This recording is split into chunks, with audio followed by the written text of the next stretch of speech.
ma min nafasin tubdihi illa walahu fika qadarum yumdihi. Ini bismillahirrahmanirrahim.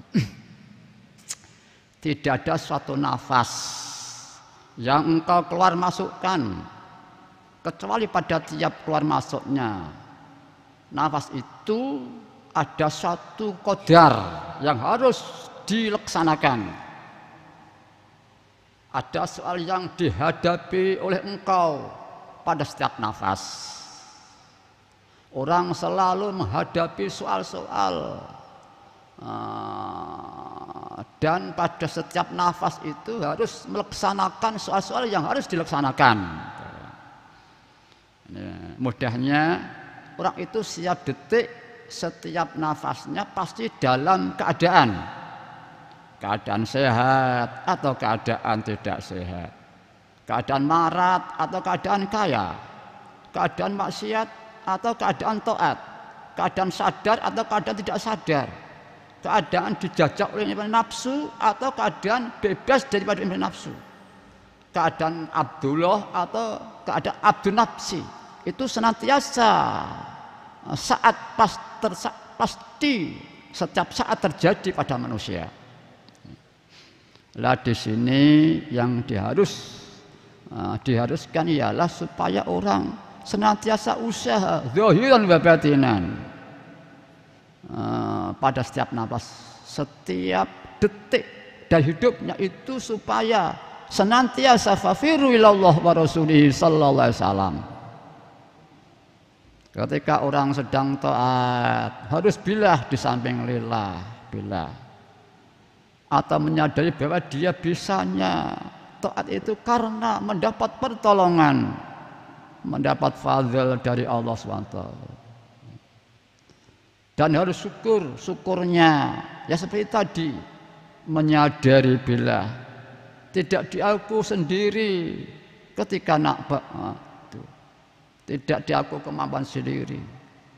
Jadi harus sadar. Ketika maksiat secepat mungkin harus bertobat dan harus diaku dari dirinya sendiri timbulnya maksiat itu. Ya, dan Al-Quran ada bismillahirrahmanirrahim. Ma asabaka min hasanatin fa min Allah wa ma asabaka min sayyi'atin fa min nafsik. Satu yang menjadi berkenan dari Allah. Nah di sini dan apa-apa yang engkau derita dari keburukan ada dari dirimu sendiri. Jadi harus diaku. Karena saya secepat kilat bertobat malah nyuwun sewu wonten ing tempat sanes dalam mungkin pada waktu itu ya. Mboten namung maksiat ingkang mengenai pribadinya sendiri saja. Tidak hanya maksiat yang timbul dari sendiri, bahkan maksiat yang timbul dari orang lain pun diaku itu karena kesalahan saya. Ini ajaran Al-Quran, sayyi'atin fa min nafsik.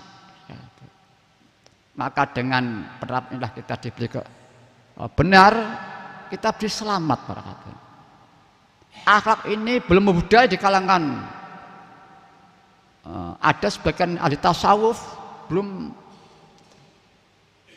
Kadang-kadang karena belum membudaya kepribadian akhlak ini, betapapun dia berjuang karena belum memahami ini, mungkin kita keluar atau maksiat. Maksud buruk berarti kamu buruk. Saya tidak maksiat berarti saya tidak buruk. Bahasa lain, aku lebih baik daripada kamu. Nah, perasaan ini membawa kondisi jiwa itu jauh berbeda, drastis, bahkan hancur. Hancur apa? Karena takabur, ada rasa takabur lebih baik daripada yang lainnya.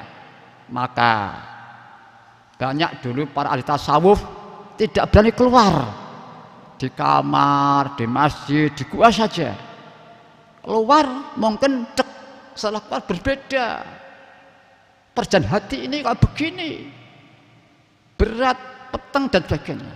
Ini kan diantaranya belum menerapkan akhlak, rasa, perasaan itu dari saya, belum di situ, sehingga dia takabur tidak terasa. Gitu. Ya alhamdulillah para hadirin ini di akhir zaman ini Allah membudayakan kepribadian yang indah akhlak itu yang menentukan. Alhamdulillah kita pengamal kita oleh Allah diberi lewat beliau Mbah Yam Al-Sawt kita. Mari kita tasawuf kepada Rasul.